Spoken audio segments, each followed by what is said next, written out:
and I'm here today with my co-host Anthony Marquetta, and we'd like to talk traditional publishing today. I've been seeing a lot of people talk about it, and I just like to talk about it a little more, if you get me. Uh, it's a very complicated issue in some ways.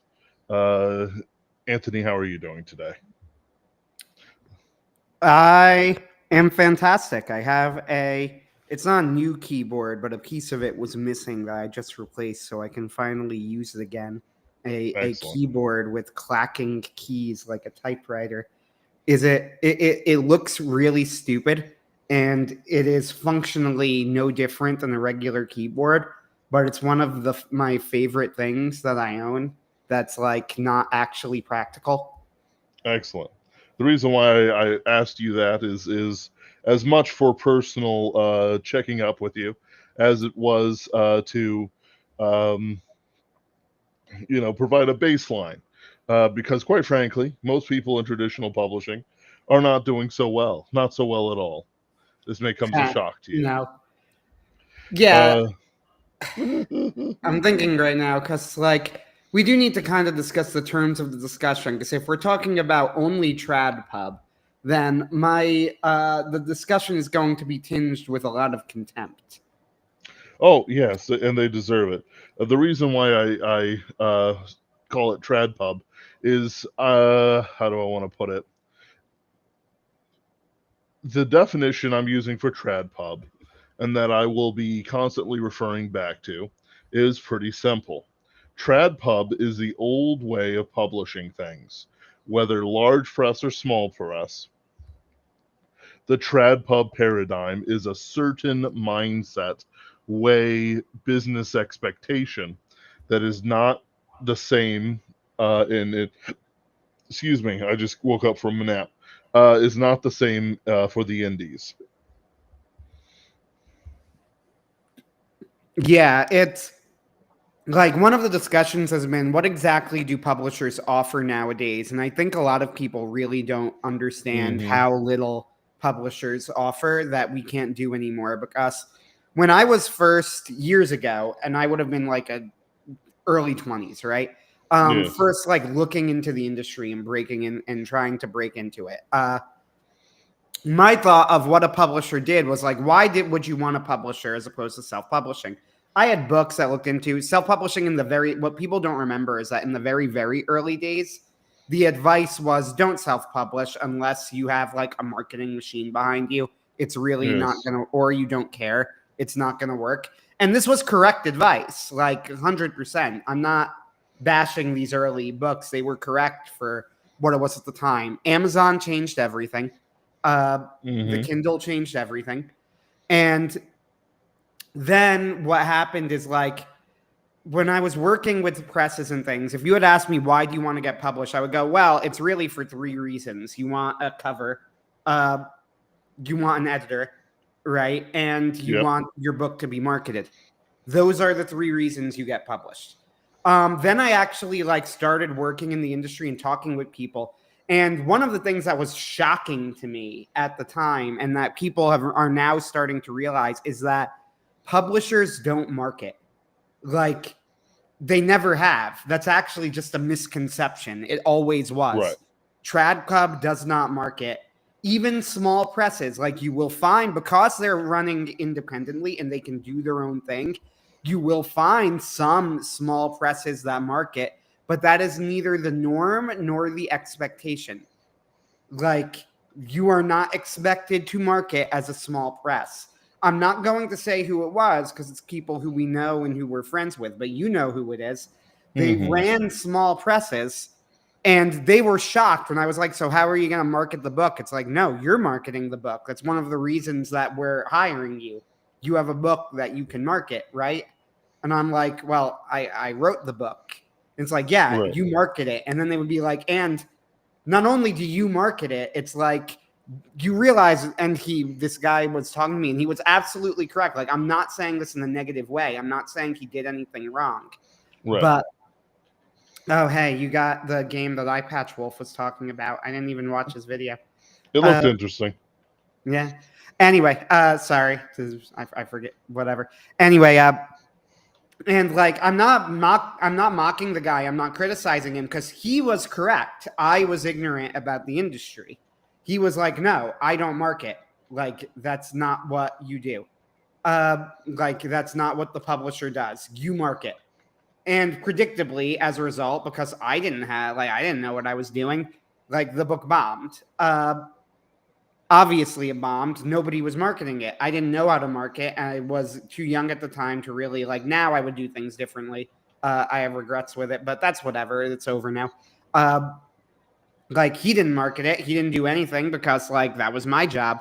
And I didn't understand how the industry works. Now I see people today, like, Misha Burnett's going, no, all of the small presses I worked with do marketing. I'm not calling him a liar. I think he's telling the truth, right? Like, but he points out when you talk with him a little bit more, he's like, well, I work with a lot of different presses, and if I don't like how someone works, I leave. Okay, so you've cultivated like your list of who you'll work with to find small presses that do the marketing. Cursova markets, but Cursova admitted, they're like, yeah, I did it because I didn't know what the right way to do was, and I was and then we learned that he actually did it based off of like a book on how to publish a record label or something, or make a record label. And they teach you how to market. So Cursova markets. And as a result, as Cursova has pointed out, he's like, no, actually, we do pretty well, like for a small press. And by do pretty well, what he means is we make a profit, which is unusual, right? Yes. He makes a profit.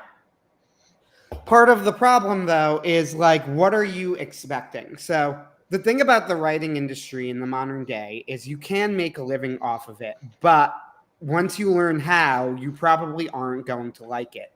You're going to need to turn into someone like John Delarose. Now, John is our friend. We get along with him. I like him. I have read some of his stuff. Yeah. Right, like I have nothing, he, as we've said before on the show, John is friend coded and we are allies.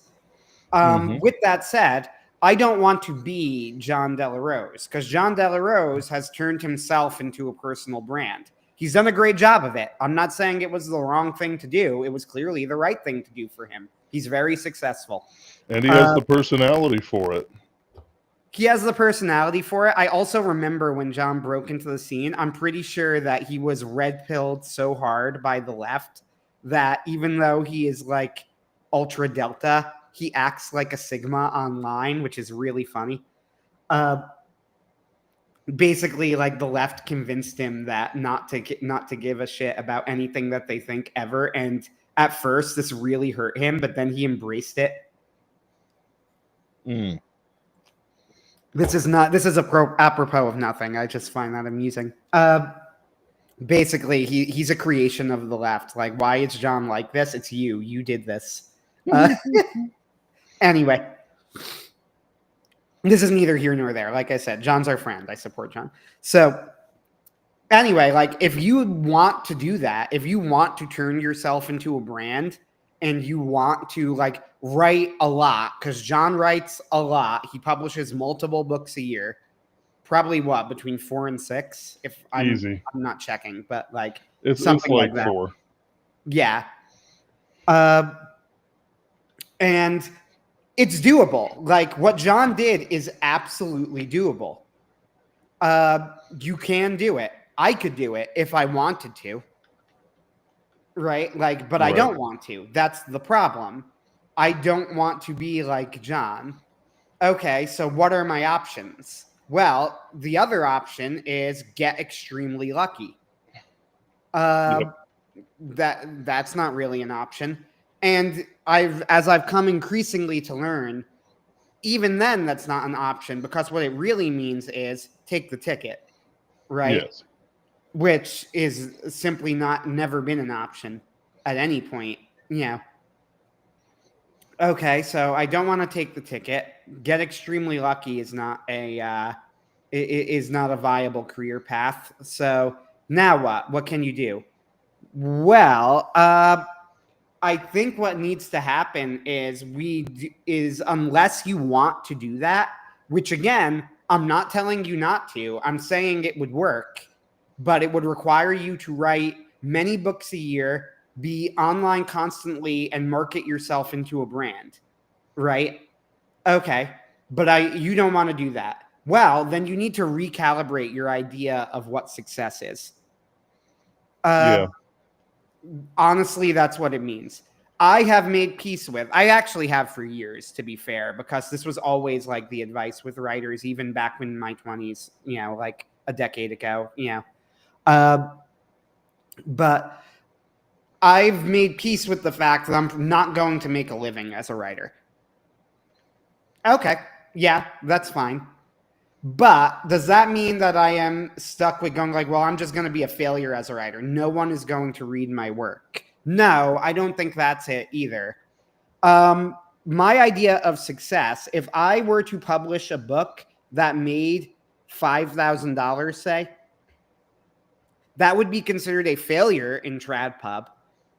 It would be considered probably a modest success for most small presses, maybe a major success to a press like Kursova, who's very, very small. But like to most small presses, a modest success. To TradPub, an absolute failure. Um, if I were to make that much money, I would consider that a major success because it would put me number one within the top easily 10%, probably 5% of all writers, right? Like I would be making more money Right. than the vast majority of working writers. Also, it would make a material difference in my life. I don't think like people go like, oh, so writing is a hobby. Well, I don't know if I would call that a hobby. I'm making actual money that I'm actually going to use. I don't do that when I joined an adult hockey league or whatever, right? Like I pay money to do that. I don't pay money for my writing. I make money with my writing. That's the difference. So it's somewhere in between. Like, no, it's not just me being a hobbyist. It's me saying, like, okay, well, maybe I'm not a hobbyist, but I'm not going to make a career out of this. And that's okay. So, what do I want? What is my goal? My goal is to have an audience and to actually to make money that I could use. That's it. That is my goal. And in that case, I think that that's a very doable thing. If you want to create an audience, that's doable. If you want to make some money, that's doable, right? If you want to be Right. in the industry, that's doable. But unless you want to turn yourself into a brand, then you're not going to make a career as a writer. And turning yourself into a brand is a viable option, but a lot of people won't want to do it. And I understand that because I don't. Yeah. It's a difficult uh idea for a lot of people to the word I like is countenance. It's like, okay, so I want this, I want that. So what can I do? Well, you can look at these things and go, okay, well, it's simple, right? I turn myself into a brand, I do this, I do that. But the thing is it's not simple, and there's always something that you're just not thinking that comes through. Like recently, we saw with Pirate Software, everyone's going after him because he won't say I was wrong in some raid group that on the permadeath Minecrafts. Yeah, sure, permanent Minecraft server, except it's WoW. Um, Permadeath Minecraft. There we go. Where essentially certain people fumbled the ball, and maybe he didn't play the right spells. It was a high pressure engagement, and he didn't do it right. Maybe people had too high of expectations for him. And then what's happening is that everyone's attacking him. Oh, his code's actually stupid. Like they code like they're like they're up in heaven or something. I almost said code like they're Jesus Christ or something, but I don't think Jesus Christ ever bothers to code. Like it's like there's this high and mighty thing. Well, what mistakes did he make? Well, he was a big hug box. A bunch of antidepressant stuff, a lot of hopeful stuff. That kind of, how do I want to put it? Kind of made him perfect. Too good to be true. And so when people attacked him, he had gathered a very large fan base, but because of how he had managed his fan base and what content he was putting out. He also included some of the worst people alive who actively go out of their way to destroy people. Uh, the SJWs and stuff like that of olden times.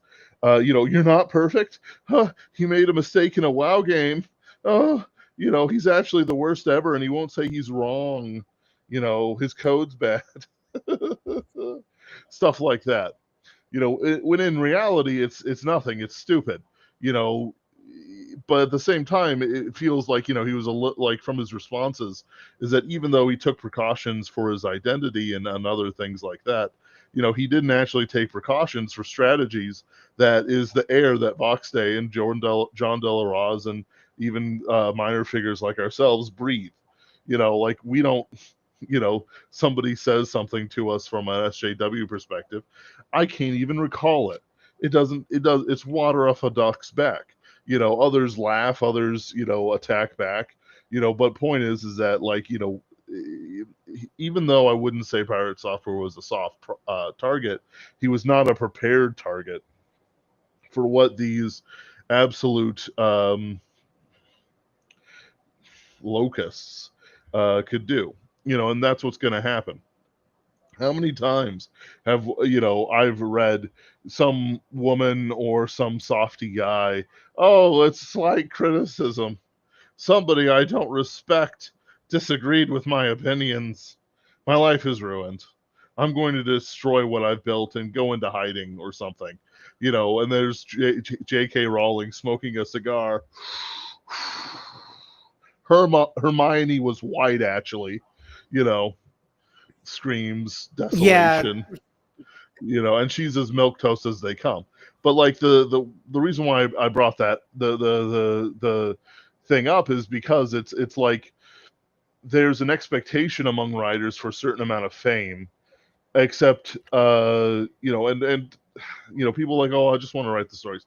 No, you want to be famous writing the stories. Otherwise, you just write it and then chuckle to yourself while you read it in your vault. Like you're publishing, you're putting out publicly. You have a public-facing thing. Don't play like that. As they say in the I would say that you Unite. you might not necessarily want to be famous yourself. Like, I have no interest in really being a like well-known personality. Fame doesn't do anything for me, but I would like my work to be well-known. So Yeah. there is a little bit of a difference. I will say that. With that said, yeah, like there is a certain variety of writer that's very obnoxious where they go like, "Oh, I don't really care who reads it." It's like, then why are you talking about it? Okay, keep it in a vault then. Nobody gives a shit. Like, if you're publishing your books, then you do care, right? Like, because that's the thing. It's like, why am I publishing? Do I not care? Like, the other thing too is like, if I'm making money off of it, part of it is an ego thing, and we do need to acknowledge this. In fact, more of this is an ego thing than people are willing to admit. I'm willing to admit it. Oh yeah, like if I ever discover that, like, it's like, how do I want to put it? It's not that like I don't want to honor God or anything like that, but it's like if I ever turn into a writer that's just self gratification, that's neither glorifying nor is it worthy of honor or praise or the adulation of muses and stuff like that. Like it's like no. You have to do it right. But also, yes, I would like the glory. Thank you. I'd like it extra large, number 5. And preferably, get some groupies or something out of it. I would like So I people can to be read my virtuous by book and refusing go, them. "Wow, this was a really good book by this author." Like, that is what I would like. Okay. Well, I'm Okay. I'm agreeing with you. Like, here's the thing. Like, that's part of it too, where it's like, again, the difference of why I think there's a thing where people try and turn it into like one of two things. Writing is either a career or it is a hobby, and I'm like, I don't know if I would put it that way, because it's like, I've taken lessons to play the piano. I have paid money to do it. It's not, and I pay money for the privilege of doing it. That's not a, That's a hobby. I've taken adult learn to play hockey lessons. That's a hobby. Uh, but if this is something that's like, I expect to be, I'm trying to think of how to put it. Like, I expect to be making money. That's not a Mm, hobby, right? Like, it's not a hobby if I'm making money. It's a hobby if I'm spending money.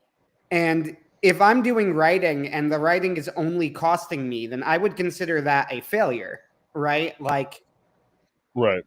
or at the very least, like training for, like practice until I eventually succeed, maybe, if you would really want to put it that way. And this, by the way, would go the same with like, or it would be a hobbyist idea. Then I would be a hobbyist if I really didn't care, right? But I do care. I care to the point where I would like to Right. make money off of my work. This is one of the reasons even when I sell short stories, I never ever submit stories to places that don't pay, even if the payment is nominal. I've gotten paid $20. Hightower Magazine charges $10 per story. The $10 is not because that $10 is actually going to make a difference. It's because, like, honestly, it's kind of an ego thing for the writers, right? Like, your Yep. writing is worth money. You should not be told that what you have created, it should be given away for free. I consider it disrespectful if somebody does that. Uh, like, genuinely, it pisses me off. It bothers me when I see people do that. Like, they go, "Oh, this is a free market. We don't actually pay." It's like, then why am I submitting to you? What are you offering me? You want me to give you this thing that I made and you can't even offer a nominal amount? Like, you're telling me that it's not worth anything to you. Like, no, that's disrespectful. Then frankly, you're not worth anything to me. Mm, it's true. And it's some of these things do run an exploitation. Like and especially the ones where you have to pay to Oh, those submit. are, yeah. It's just not worth it. Never do that. That's the difference too. Like, people think that there's a difference between, like, oh, you publish with a small press. There used to be more of these. There's less now because small presses got bigger in the advent of the Amazon era. But there used to be a thing called vanity press, right, which still exists, but not as common, where Mm, you would pay the publisher. That was always a scam, and it was always, and I remember in the old publishing books, that was the one thing they would go, never, ever, ever pay somebody else to publish your book. They pay you. That was real advice yep. that had to be given. And yet, there are still places that do that because they charge you to submit, and you're not going to get published. Because remember, statistically, the odds of publication are very, very low. Mm, Even to this day, even now, right? Like, if you actually look into the percentage odds on some place like the Submission Grinder, which is a great resource that every writer should know about and should be using if they're interested in selling their work. But if you use something like the Submission Grinder, then, and you actually look, and they collate statistics, and you look at like the percentage of stories that are actually sold, still, even now, it's like you have a less than 5% chance or something. I haven't looked in a while, but really, really low of getting your story sold. So those places that charge you money, that's just blatantly manipulative. It's evil, frankly. mm. There's what we're stuck with True then is Image kind of like a Comics. sick.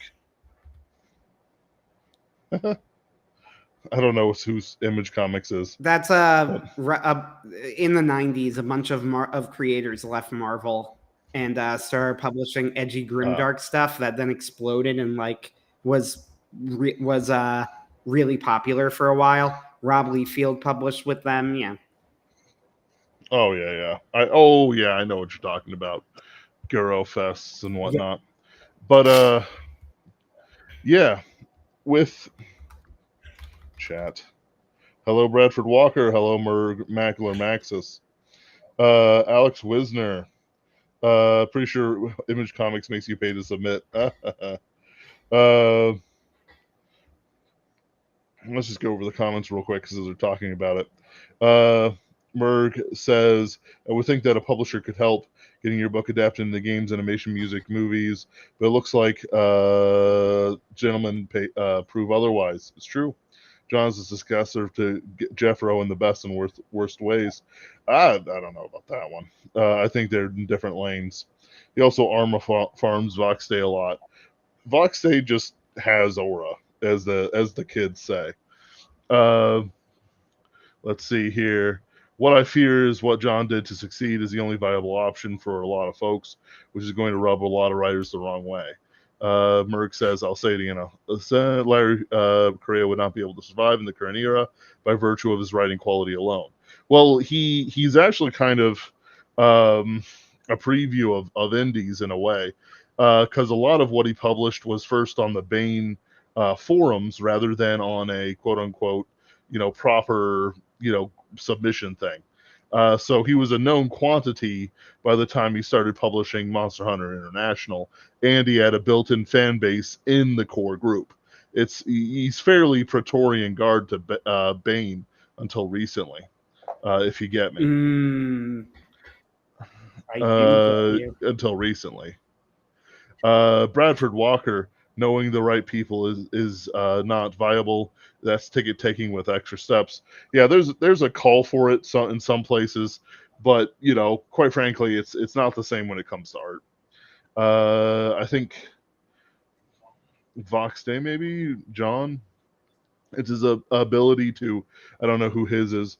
Wasn't it on the gun forum? I could have sworn it was the Bane forum, but the gun part of their Bane forum. But maybe I'm misremembering. The point is that there was a huge overlap with Bane fans and where he was publishing Monster Hunter International. His ability to network and encourage people to advocate for him that will ensure he still has a future. Bradford Walker, not even Vox Day wants to do what John does. That's why he focused on the back end of things with his bindery and other published initiatives. I am excited to see more from the bindery. Vox doesn't make a career as a writer. Vox is much bigger than just a writer. That's true. That's us caught up. So, actually, let's talk about Larry Correa for a minute. Monster Hunter International is, of course, very popular, very fun. I think Monster Hunter International Nemesis is actually a good to great book in the A tier, lower A tier, sort of thing. I enjoyed it. I have a signed copy quite a bit. I've read it multiple times, where I haven't read the others multiple times. It's about Frankenstein, and he fights things. It's great. So was referring to Larry for networking. I don't know about that. I don't know about that. He does network and encourage people, and he does give people bumps, but I don't view it as the same. He has attacked people, friend coded people on our side at times, for sometimes legitimate, sometimes not so much. There's also some questions that I don't really want to publicly air. Interesting things perhaps. The things that happening now with his jump to Archaven Press, Arc Press, excuse me. This is the problem of talking with people who use the same codes all the time. Is mercenary and appropriate if Bane is the sinking ship that people say it is, and it probably is. If it wasn't before Larry left, it is now. And there's some reason for that. They never developed more top tier talent, or perhaps their readers just refused to accept them. Men like Jacob Holo kind of languished, not doing anything worthwhile. Not that he was a strong personality, but there was a generation of writers that Bane reaped and made very successful. Jerry Pournelle, oh my goodness, Larry Correa, of course, and a whole bunch of others got published through them. They just republished Lawhead's Pendragon cycle through them. Nice. That's pretty cool. Uh, but it's it's it suffers from the same problems of trad pub. But if some of the rumors I've heard are true, besides not inculcating new top talent, uh, letting go of some of their editors, they also accepted in some left wing editors who made bad calls, as you might imagine, and tried to wokeify some of the parts of it. They also suffered some legal attacks over their forums, if I recall correctly. Um, I might be misremembering, or whether it was threatened, something like that. You know how it is. So it's like there were some attacks on it, and even though from what everyone tells us, Tony Weisskopf is a wonderful human being. There's clearly something new in the environment not being, advantage to not being taken advantage of, like the publishing and the Kindles and everything like that. And so eventually, the stress came forward. So with the one I really want to talk about, the not developing a new generation of writers, is something throughout most of trad pub in general. Most of the time, it feels like they just kind of scoop people up from from like fan fiction forums and stuff like that, and then tell them to make a badly shaded Twilight reference or something similar. No, we do not, Merc. We just know that that it is rumored that some of the people brought in were leftists. Um, probably because they were qualified. Probably because, like, sorry, partially because.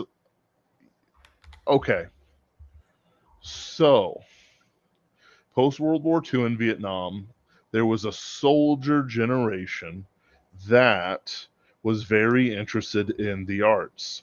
Boomers and stuff like that, silent generation, and Gen X in general. Plus, I had to say most of Bane's readership, if they were in my dad's bracket, they will be passing on the next decade or so. Yeah, I'm about to talk about that, Fiona. But I'm talking about the writers first, and they brought with them a sort of soul, soldierly outlook on things, and they wrote quite a bit in ways that we just kind of don't do right now. I'm not saying whether they were better or not. I'm just saying that they had a culture of art that died with them. They didn't pass it on, but quite frankly, in my studies, while there are people who accept the mantle of a teacher, Maupassant, for example, was the Madame Bovary author's direct student. It doesn't necessarily mean that it happens all the time. So what Bain did, which was good, was that they did pair up authors together. So you would have, um, Jacob Holo working with one of the more advanced writers to get something done. The problem is that while people bought the advanced writer's work, nobody got excited for Jacob Holo's work. So, in other words, it became a cadre, ghetto of their own making, rather than being made by, like what made Castalia House. Um, it sort of, like Fiona Wolf says, they're aging out quite severely. And the thing is that it wasn't that it was just boomers. It was actually Greatest Gen and I can't remember what the gen was before them. I think it was Lost Gen. They were the readers as well. They liked the fighting and the sexy ladies and everything else like that. The problem is, again, they didn't then break into the new demographics. Uh, and I'm not going to say it was easy or something. Only if they just skibbity rizzed, they would have been fine. But instead, Amazing. they anti-aura farmed, and they're now stuck in Ohio. Um, I'm not going to shoot myself. I'm not going to shoot myself. I'm not going to shoot myself. Anyway, they took these things, right, and they were great for their time, but in actuality, because they didn't break in that new graphic. Their strategy should have been benefit the graphics that they had instead of, sort of like petering out like this. Maybe this is what it would look like. I don't know. Um, but it's like with the new people, while there is a growing respect for some of the classics, especially within young white men, um, it doesn't necessarily turn into I want to read about uh, Vietnam War in space. In reality, they go, I want to read about the soldiers who would have made up Bane's Corps, or like I want to read about the global war on terror in space, which is what, and I want Star Wars, and which is why Nick Cole got so popular. I want Desert Storm in space. He hit the right soldier demographics, many of whom also read Bane books, but not all of whom are necessarily translated into a Bane core. So, like, you have your core demographics, you have your peripheral demographics, and all this jazz of people who buy your books. It's like One Piece. One Piece's core demographic is young boys, shonen.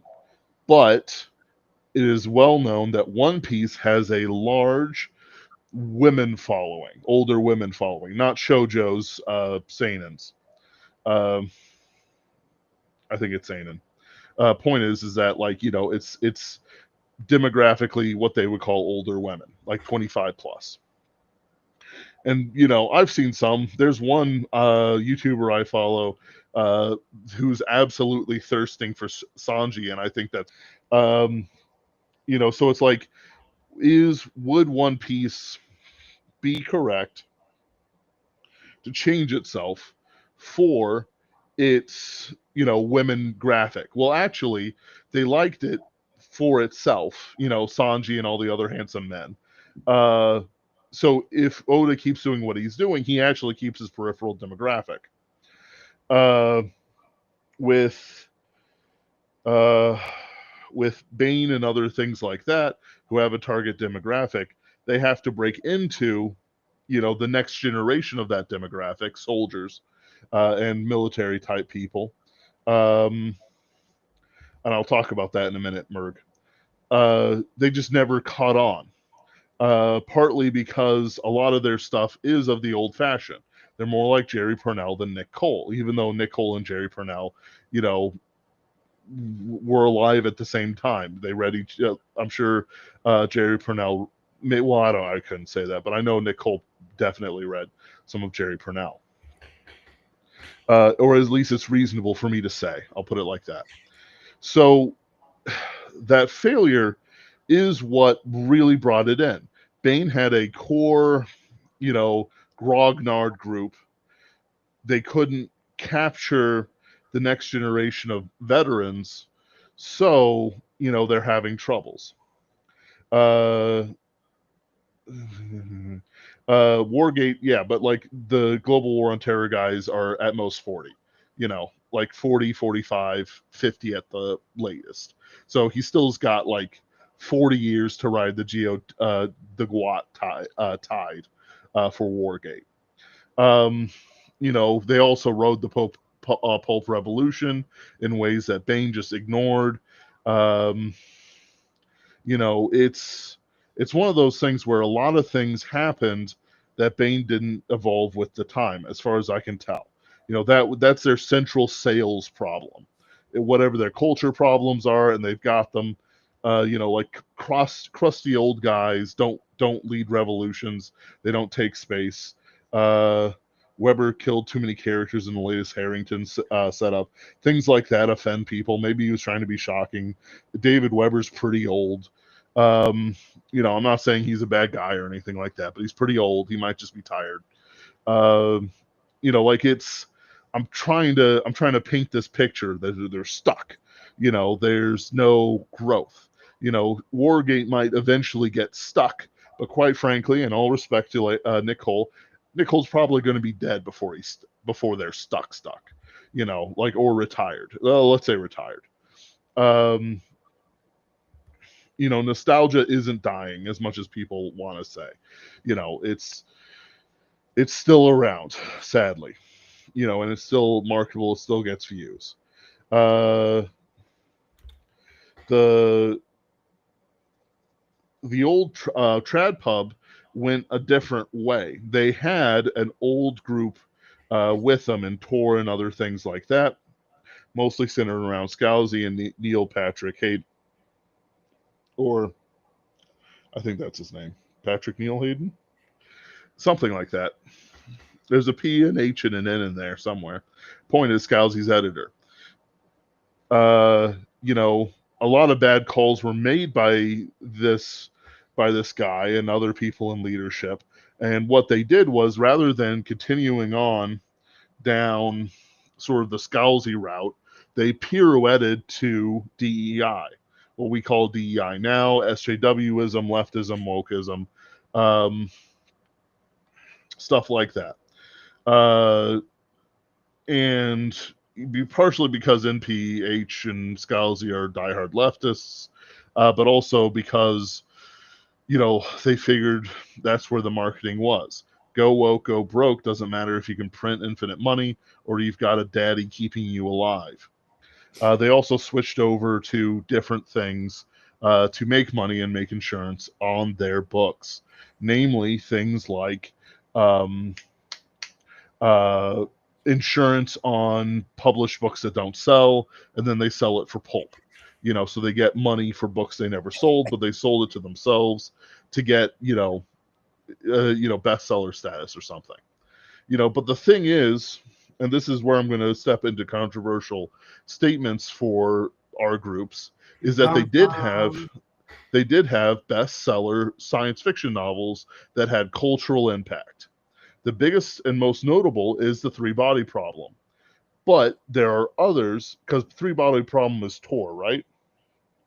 wasn't it a Chinese publisher? I don't know. It was published by a Chinese gentleman.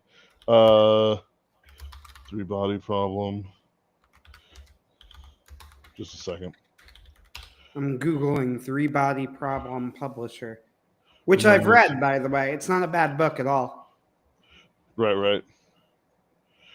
Sorry, I'm just looking for its publisher in It was English. originally serialized in a magazine, and then it was Yeah. published as a standalone book In in 2008, but I don't know what publisher. The so English translation was published by Tor.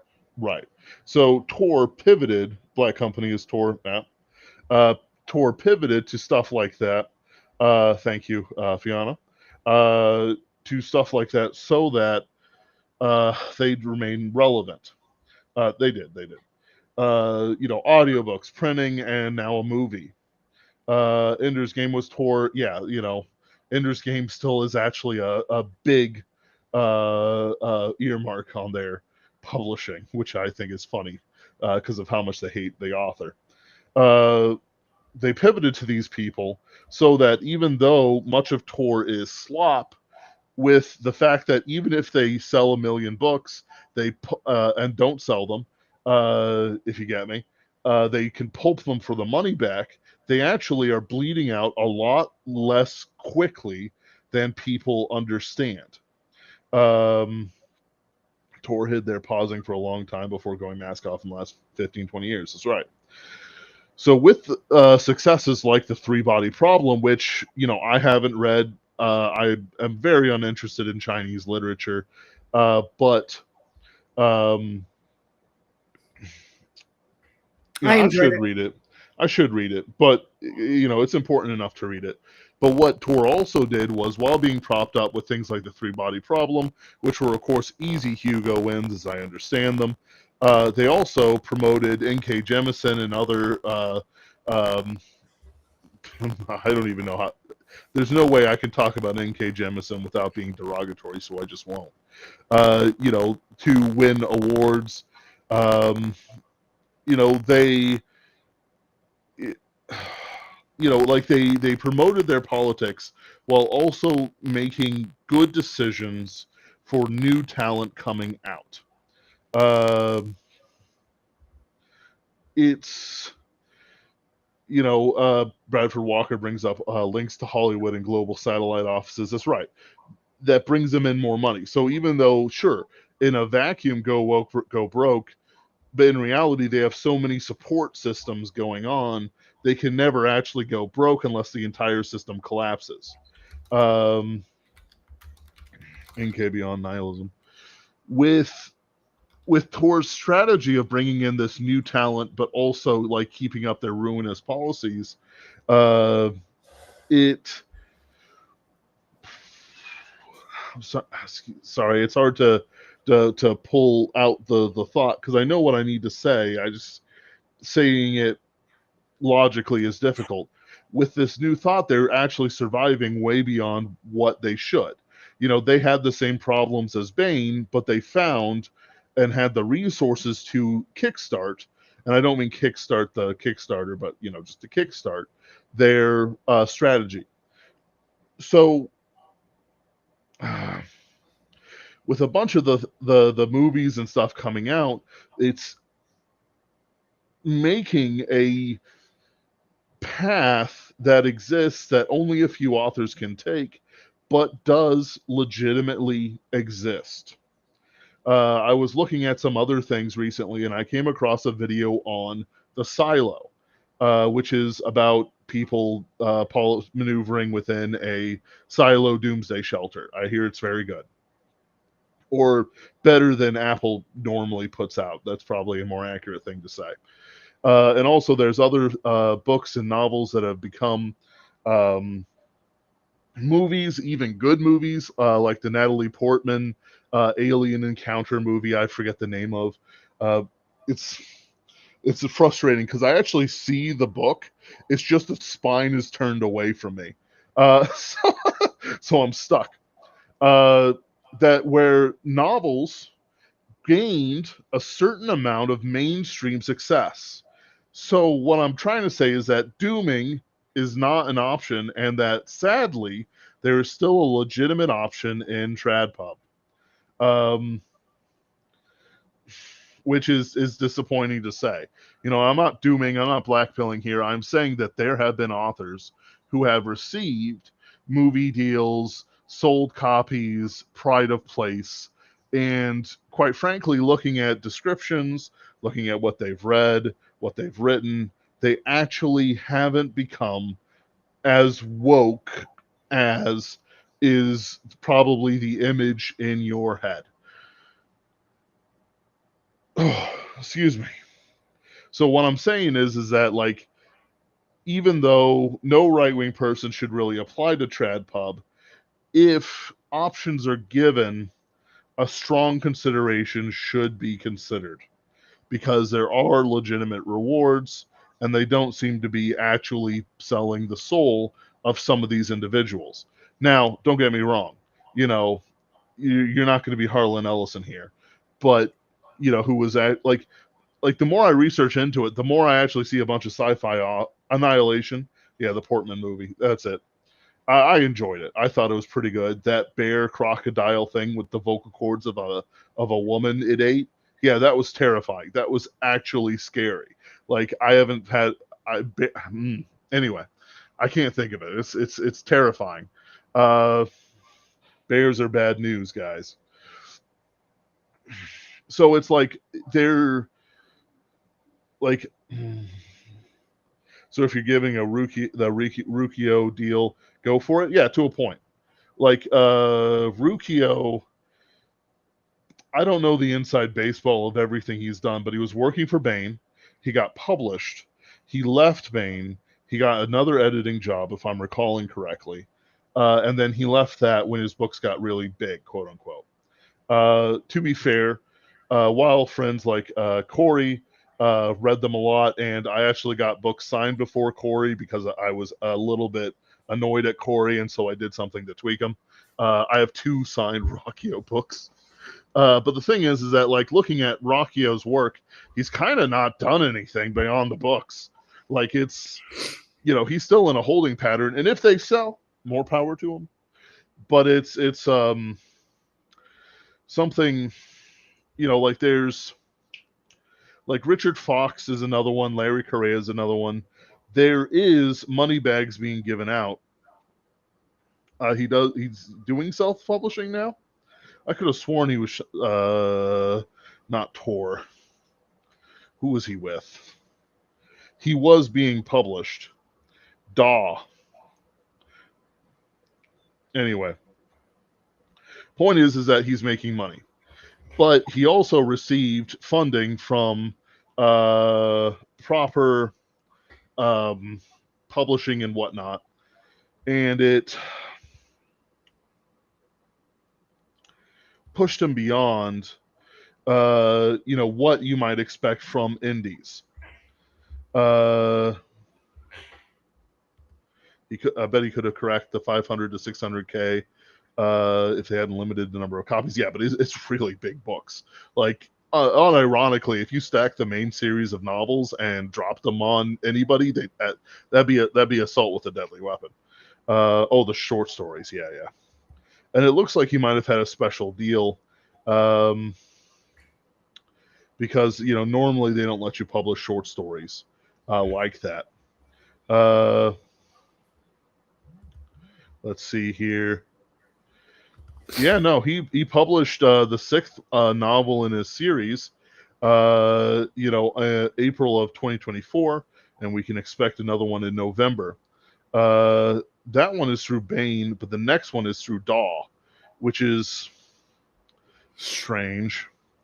It just speaks to the unhealth of the industry, quite frankly. But like, I wish I could.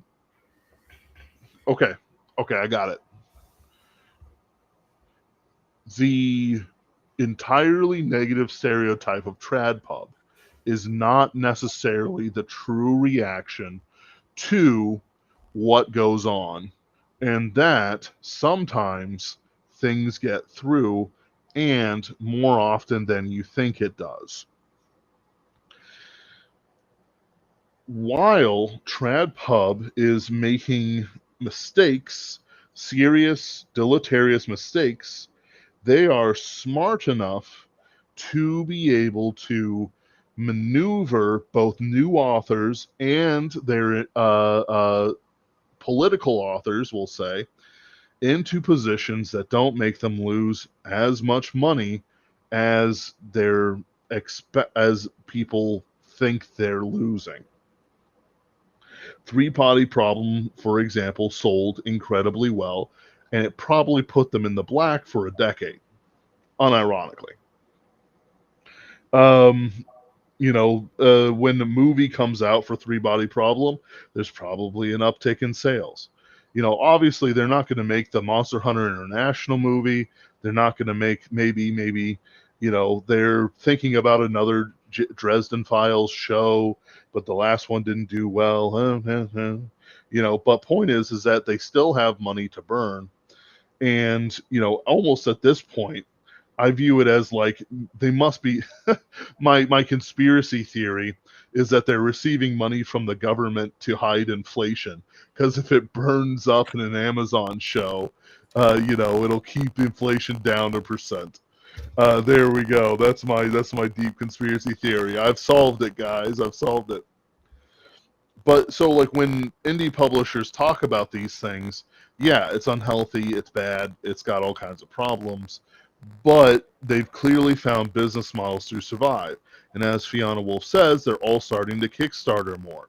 Brandon Sanderson, even though he's a creature of the regime, did do a very successful Kickstarter. Occasionally people complain about things he said when he hasn't been party line enough. He will be thrown from his horse eventually. These things happen. But it's similar to like Pirate Software, too much of a hug box. But he hasn't been thrown off yet, and his next Kickstarter will probably make him a couple more $1 million if he decides to it. Andy Weir is selling well, and as I understand it, even though he's left wing, he's very much a white writer. Actually, I shouldn't say that. Let's check Wikipedia. Let's see what it says. What's her claim about Weir? He's white. Oh, that's a great question. I don't think I've ever seen a photo of him. Physicist. My father was a physicist. The John thing Reed. about Andy Weir that a lot of people do not know is that, like, and yes, he's white, by the way. At the very least, he's visually white. So if he's like something, whatever. Yeah, the thing about Andy Weir that a lot of people don't know is that, like, yes, he is left wing, but he's in the old style, boomer type left wing, not in the modern insanity left wing. Like, think of, like, Bob Heinlein type of left wing, that sort of thing, which means that he is capable of good stuff, right? Like, The Martian, I would still argue, is a pretty good book on its own. I would go so far as to say that The Martian is like, I'm trying to think of how to put this. It uses a very cosmopolitan, cast from all around the world and lots of different races and sexes and whatever. I actually think that this is a good thing for the theme of the book. Like, the fact that he's capable of that sort of level puts him above a lot of, like, modern left wingers. Even the Martian movie makes this extremely strange decision at the end of it. So in the book, have you seen the Martian movie at least? I don't think you've read the book, though. Maybe you have. I've read the book. You have, okay. So you know the end of the book, right? Like, Mark is floating in space. They have to blow out the shuttle to slow it down and then go out and grab him. Well, in the book, it's, I think, Beck that grabs him, if I'm not mistaken. One of the guys is, like, the point I'm making, right? It's a guy that grabs him. This is for obvious reasons. Mark is a very large floating body, and you want somebody with a lot of physical strength there to grab him as he's moving fairly quickly, at least not like he's moving, in the movie, they make the extremely odd and very odd looking decision to replace the person who grabs him with the captain, who is a woman. And even it looks really weird because they correctly protest in the movie, wait, why are you going? You're in charge. Like, if you die, we're in so much more trouble than if I die. And she just, like, ignores him and is like, no, I'm doing it. And you could also point out, wait, why are you doing it? Wouldn't Mark have a better chance if somebody with more upper body strength was the guy rescuing him? And then it also makes the final scene have a weirdly romantic, like, I don't know, just tone to it, which is entirely absent from the book. It's very, very strange. On the other hand, I did like one change in the movie, which is that in the book, one of the female astronauts and one of the men are sleeping together. And it's like a sort of mini scandal. She basically goes, look, it would be a scandal if we were in normal circumstances, but we're not. So I'm just going to let it go. Which is whatever. But it's kind of weird. In the movie, they turn it into, like, bizarrely a much more wholesome romance where, like, the astronaut's going to go out at the end and she kisses him on the helmet, and that's literally it. And then it's revealed at the end that they've had a baby together, like, after they get back to Earth. And I'm like, oh, I actually like that way more than this weird affair thing that they have in the book. But yeah, my point is that Andy Weir is like an old school liberal. What a lot of people don't know is that Andy Weir was writing for years, and The Martian was an indie publication originally, in the strictest sense of the term. He was posting, like, chapters on his blog, and then, like, a publisher saw it and picked it up, and and then the rest is history. So he wasn't like, people sometimes treat Weir like an overnight success story, and he wasn't, actually. He was writing for a long time. He even had a short story that I read and didn't realize was by Andy Weir called The Egg. That was just a little, like, Gnostic fable thing. And I actually have nothing really bad to say about it. It was perfectly fine for what it was, as long as you, like, know it's a work of fiction.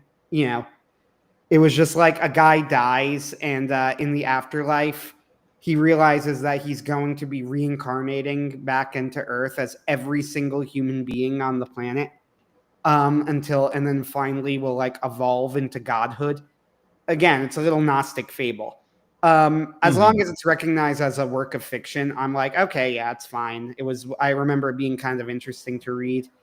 It went viral years before The Martian. And then, like, years later, someone goes, did you know Andy Weir had a short story called The Egg? And I read it. I'm like, oh, damn, I read this story. I'm like, I had no idea that was Andy Weir. So my point being that Andy Weir was a legitimate writer who had been like toiling away in the industry for a long time before he found his success. It wasn't He had a it successful wasn't webcomic overnight. too. What was that? He had a successful webcomic too. Oh, did he really? That I didn't Yeah. know. Yeah, the point being, he wasn't an overnight success, which sometimes he's treated as. He wasn't like somebody who, just got the golden ticket and lucked into it. It's like, Right. no. To be fair to Weir, who is a leftist, and his later stuff is more explicitly leftist than The Martian is. The Martian is mostly apolitical, I would say. In fact, it's even fairly negative towards China in the book. It treats China very. I'm trying to think of how to put it. It treats China very much like they're in it for the money, Yeah. right? And not necessarily like super negative because they do help, but not entirely positive either. So even though The Martian is like mostly apolitical, Weir's other stuff does get very political, unfortunately, in obnoxious ways. To the point where like I've had to look it up in advance to see if it was worth reading, and then you learn it's like some sort of shit lib thing, right? Like the Artemis Project, I've heard, is like this ridiculous, very Bob Heinlein, the moon is a harsh mistress type of thing, but even more obnoxious. And like and Project Hail Mary is a super interesting idea that I would have probably been interested in if I didn't learn that the reveal at the end was that like it was like fucking climate change or something, which is just the most boring explanation. And then I'm like, no, that turns me off of the book. I'm not into it. Yeah. But yeah. Well, it's like, what do you expect from someone like that? So It's like, they always you're have correct. the same sort of ideas.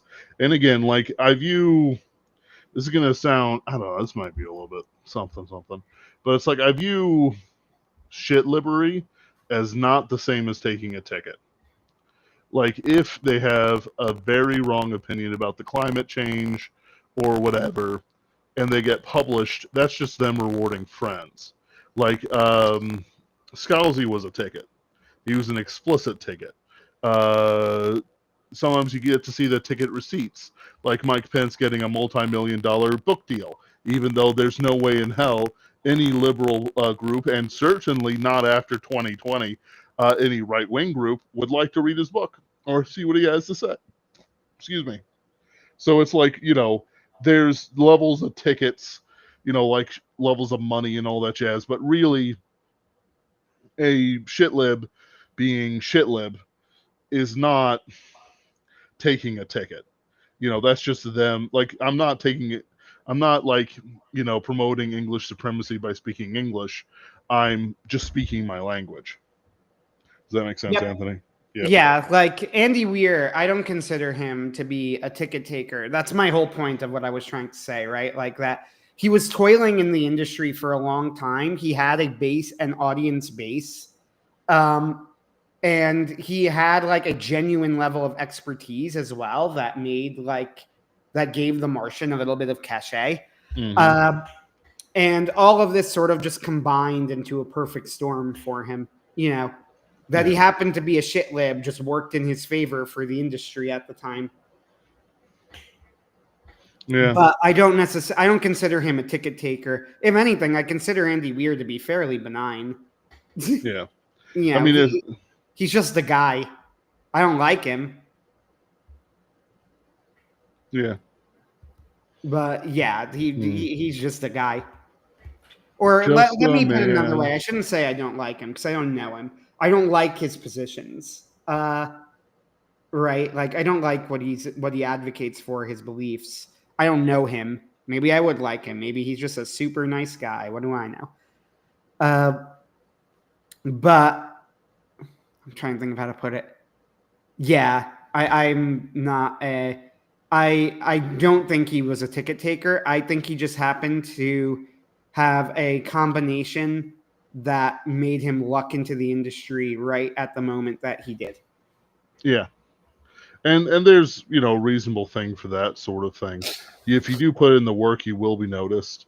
Christopher Rocchio, for example, put in a lot of work, got himself noticed. Sunny, like, I am not a fan of certain parts of the Sun Eater. I hate the leading lady. I want her to die in a fire. She was dropping delicious world building, and I was skipping pages of it just because I hate her so much. You don't understand. Uh, the but at the same time, they're well written. You know, just because I suddenly irrationally hated a character, or maybe not so irrationally, doesn't mean that all of a sudden, the work's garbage or anything like that. But it's like what we're seeing online. I want to turn this back to sort of like Twitter and stuff like that. What we're seeing online is a mix of doom, gloom, and haven't you seen, haven't you heard? Sort of chickens, cheap, cheap, cheap, cheap, sort of thing, like gossiping. And it's something that I just don't care. Like it's whether it's Isaac Arthur's glooming, dooming, and stuff, or constant prognostications that trad pub's gonna fall, uh, trad pub gonna fall, sort of voodoo mysticism.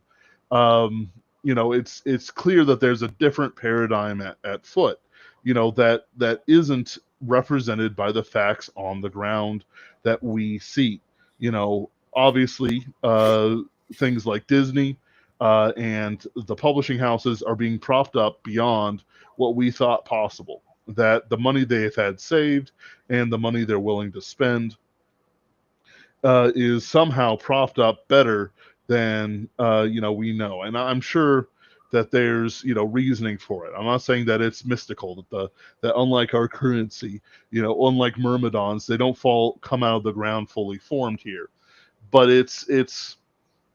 um, it's a different situation than what we generally hold as cant within the indie community.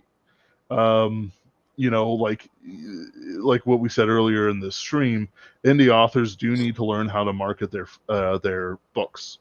Part of marketing is things like the email list. Part of our problem with marketing is that we don't have an email list. Those Pinkerton's ghosts. We did the Kickstarter that brought in, some new people from friends of friends. That was great marketing. We, and try to interact with other people and other authors a lot. People who read them, will probably like to read us. We make sure that we're publishing short stories. I've got one pretty much ready. It's just that the Kickstarter formatting and editing is taking up a lot of my time. And quite frankly, Sunday after Saturday, I'm kind of worthless because I work 15 hours straight on Saturday, except for an hour break in between. It's, there's work that would be done in a trad pub by somebody else that I have to do, that no one else but me is going to do.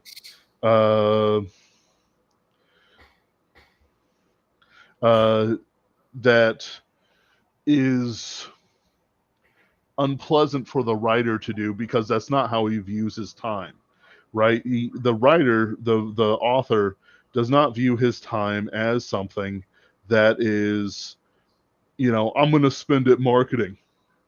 I'm gonna spend it shit posting because, whatever. No, like most of the old authors actually have a very antagonistic online presence. And I don't mean antagonistic to enemies. I mean they will attack anyone if they think they're wrong. That's boomers. That's more. At the very least, John Scalzi kept a lot of his stuff to his blog. We have to listen to Stephen King melting down every 15 minutes because Trump said something bad. I was stuck at one of my, at the restaurant, and I'm looking up and it's like Trump said the F word, and it's like as if I ran to mommy and it's like, mommy, my sister hit me. What were you doing? I was being annoying. Do you think that she was right to hit you? Yeah, probably. because I was Amazing. because I was a practical kid like that. Um, the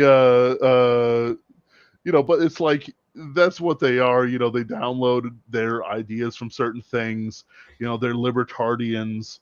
They have no real comprehension of how to build friend groups, because their friend group was people who had similar life style choices to them, and completely agree that trespassing should carry with it a death sentence or something like that. These people are disappearing, thank God. And I mean that with no hint of blasphemy. The more the boomers die off, the more work we can get done for the next generations. Our society can push forward again. But that includes things like writing, and we're seeing it with the changes. But uh, like there's a subtlety to the paradigm that just isn't there. That isn't in the mindset of what people talk about, and I'm just never sure about how to approach it, because it took me half an hour to get out my main point about TradPub not dying the way we wanted to. That you need to evolve into new times. It's I keep saying I'm gonna do it, but I'm just gonna keep quiet until I actually do it. But I'm trying to evolve myself. I see it in other people. Uh, you know, I said Isaac Arthur earlier. I meant Isaac Young. I'm seeing that in Isaac Young and others, trying to develop new strategies that, quite frankly, isn't dependent on Amazon.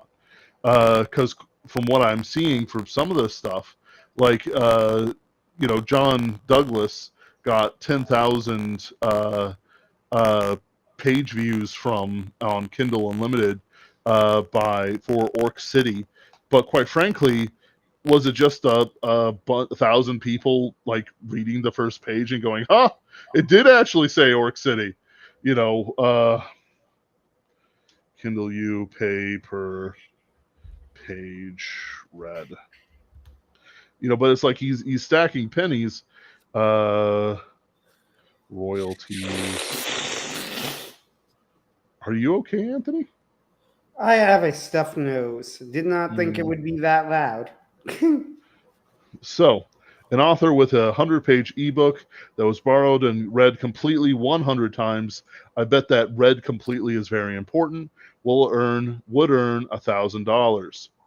Uh, so I don't think that actually happened. That his book was completely read. I think he got overall about 10,000 page views. Um, that's what he said anyway. So, do we think that while John A. Douglas is a fantastic sport about everything, but I think it's more realistic that, and I'm pulling out my calculator, that what people are commenting is actually the truth. That it's about 3 cents per 21 pages read. So, just a second.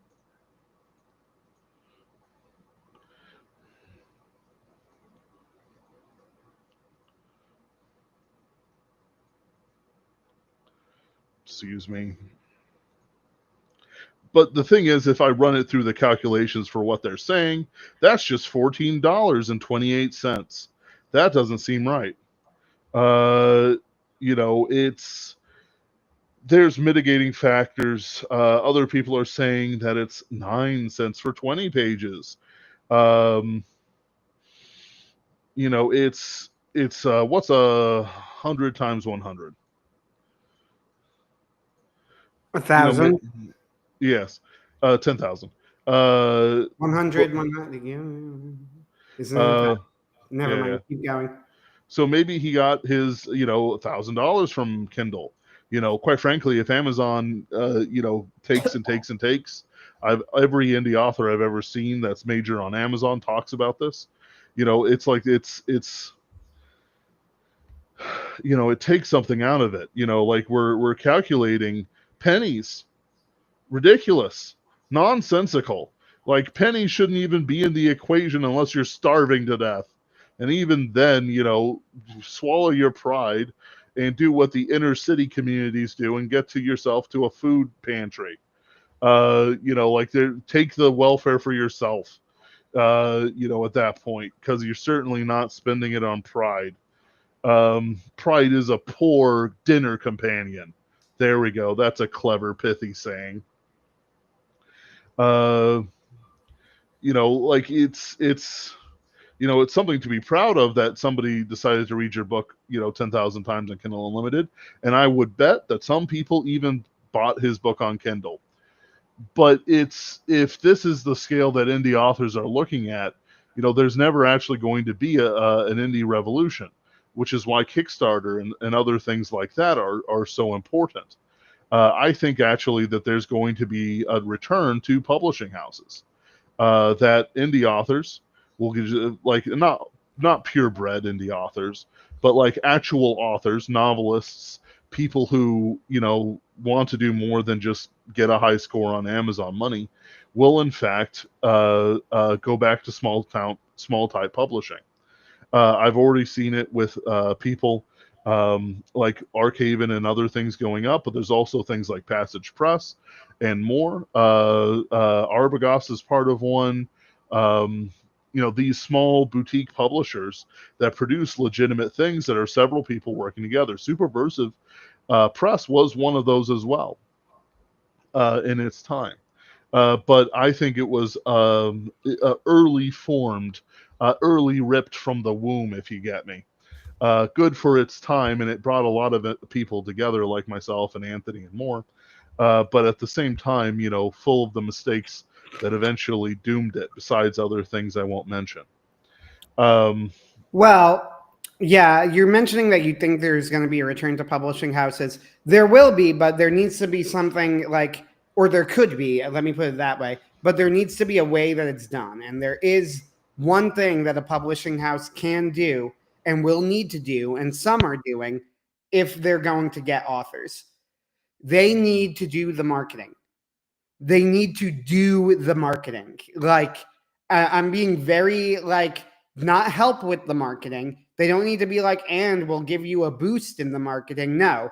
If I go to a publishing house, I'm offering you the work. In exchange, you give me editor, cover, marketing. Because of those three, like, those are the things that cost money that an author would need to do on their own. And two of the three are fairly doable now with like a Kickstarter, right? The one thing that is actually going to be doable, but a lot of work, is marketing. And because it's a lot of work to do, like, that's the one thing that a publisher is going to really, really need to be like, yeah, that's right. We are going to actively promote your novel. That is our role. Your role is to give us the work. Otherwise, people aren't going to, like, they're not going to do it. Does that is what yeah, I'm saying making sense? I mean, it's one of the things where, like, I go to Anthony and Ken and go, hey, this is the latest short story. I need you to read it. Tell me what you think. Anthony's done this to me, and I'm sure Ken would do this to me as well. Hey, read this. What do you think? And I provide a quick early pass of editing, or they provide me a quick early pass of editing. Um, it's important. Like we have not quite a co-equal. It's but like we have. When it comes to the actual craft of writing, we're fairly co-equal. I just have final say. Because Yeah. somebody has to be editor. Um, we read the stories, we share notes. Hey, look, I like this part. Hey, this is good. No notes. Whatever. If we were in a publishing house and I wasn't getting any response from my publisher, I'd start feeling that my work was not being appreciated.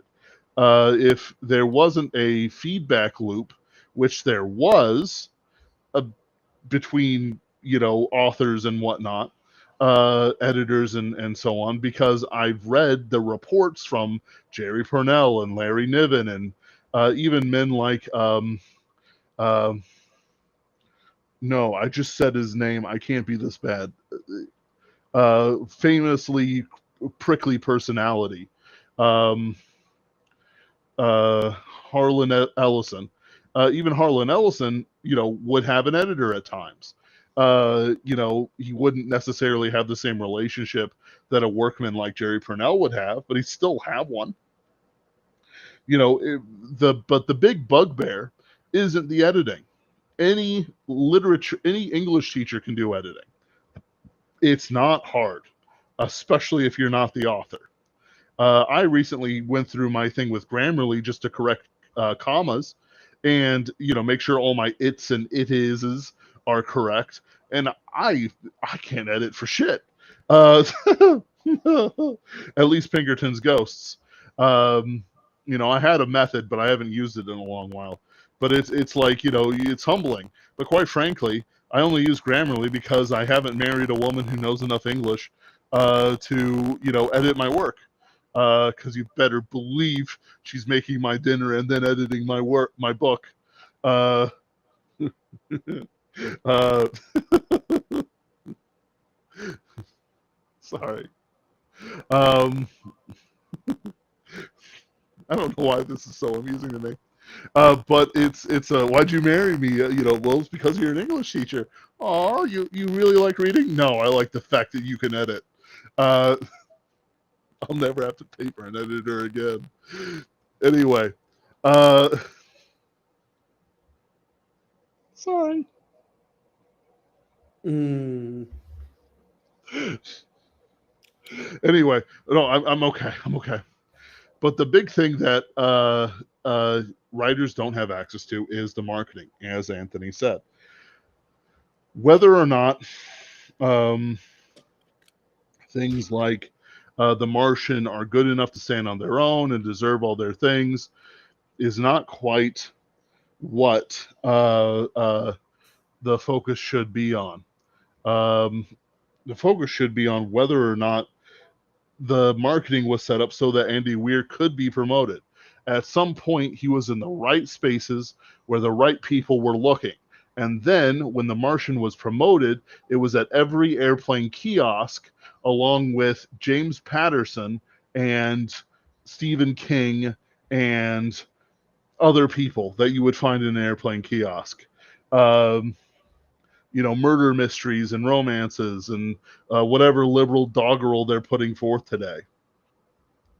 uh, you know, Andy Weir had his science fiction audience. He also developed a real and legitimate normie audience who would never know who he was, not from his web comic, even though it was reasonably popular. Um, it had this great gag where there is a standing presidential order from Grover Cleveland that one of the characters just gets punched in the gut once a month at a random time, and then eventually they have this time machine episode, and they go back in time, and the guy punches Grover Cleveland in the face, and then and then it starts the cycle. So it's like grandfathered paradoxed in. Uh, very funny, but it's like nobody knew him for that. It was never as famous as Homestuck or Girl Genius or these other ones. Like the if there was any overlap, it wasn't overlap with normies, or it wasn't something girls read. There was a lot of science in that web comic. It was overlap with science people who would have read The Martian anyway. So it's something that's very important. Like authors like John C. Wright, who are not, sort of writing, um, super specific sci-fi, are actually need that broader audience. Yeah, he overlaps with Christian guys and sci-fi fans, but that's a smaller boat than what he actually deserves. In reality, the three body problem is probably pretty good, but it's probably not as good as Count to a Trillion. Maybe it would be in Chinese. Who knows? Uh, Well, yeah, popularity and quality are not the same thing, right? Like the best Yes, science fiction I've ever read is probably, or at least in the top five, maybe probably top three actually, is Awake in the Nightland, right? yes. And that's simply never going to be that popular. Nope. And I'm not talking about Awake in the Nightland or even Iron Chamber of Memory, maybe Iron Chamber of Memory. I'm talking about, Count to a Trillion, which is actually fairly mainstream science fiction. Tor was publishing it and they strangled it in the crib, you know, partially because the head editor had it out for him and his wife, but that's its own drama. But it's what the publisher offers. Uh, it's what is given to them. Like if an indie author makes slop, there will be whale readers who like that sort of thing who will read it. He may even get a bit of a following, but it's not the same as mainstream success. It's it's like town village appropriate success, and I'm not knocking it, but I'm saying that it's different from what is being provided, and quite frankly, what will let us change culture. What we're talking about is not necessarily a set of numbers on a board, indie versus trad publishing, but rather one of the mechanics that affects how culture is changed over time. One of the reasons why Heinlein is remembered isn't because of his 10 junior adventures that everyone says are the best ever. I never heard of them before old heads were talking about them. Not even, barely, like, yeah, Starship Troopers, absolutely. That's what people remember him for. And Stranger in a Strange Land. And Moon is a Harsh Mistress. Now, I love Moon is a Harsh Mistress. I actually enjoy that novel quite a bit. I actually read it yearly for quite some time. I just really enjoyed it. But quite frankly, his sexual mores are screwy, and I don't mean a pun. It's like Bugs Bunny, Woody Woodpecker bouncing around, But that's what he's remembered for. Stranger in a Strange Land. People do videos on Stranger in a Strange Land before Starship Troopers, if they even do one at all. Um, you know, they don't do a movie about Stranger in a Strange Land just for the sheer fact of how much sex they'd have to put on screen. Uh, it's very difficult to be non annoyed by it, but that's what Heinlein is famous for in this time period. Whatever he was before, he's just not remembered for it.